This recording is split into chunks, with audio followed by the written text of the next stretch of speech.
षटक शिल्लक आणि याच षटकाचा वाट बघावी लागेल मणेरी बॉयज संघाला, चिरमुले बॉयज संघाला. हे जे षटक घडवणार स्कोरांचा डोंगर, स्कोर बोर्ड जर आपल्याला उंच उंच पोचवायचं असेल तर हे षटक यशस्वी आणि तेवढाच रन रोखण्यासाठी विचार करूनच गोलंदाज निवडला असेल तो नामांकित एक फलंदाज आणि गोलंदाज जो कळणे मैदानात आपल्याला वारंवार दिसतो तोच सुहास देसाई आपल्या मेगा स्क्रीनवर. गोपी पुन्हा एकदा स्ट्राईक यांच्या दिशेनं.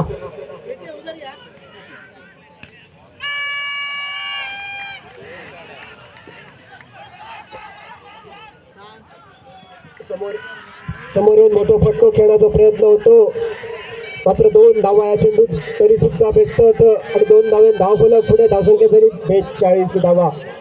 42 धावा धावकालकार आणि शेवटचे 5 चेंडू बाकी असत फायनलच्या इनिंग मधले.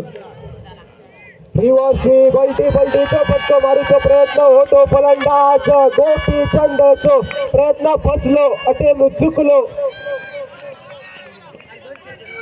तो फटको असा लागलो तर हिरो नाहीतर झिरो आणि हा आता मात्र झिरो झाला असा. त्याच्यामुळे हे फटके बघूचे असतात. इतके सुंदर फटके तुझ्याकडे असत आणि रिव्हर्स स्वीप खेळण्याच्या नादात तू चेंडू मेडन घालायला. त्याच्यानंतर तो चौकार इलो.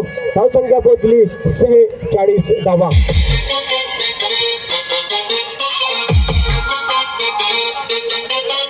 DJ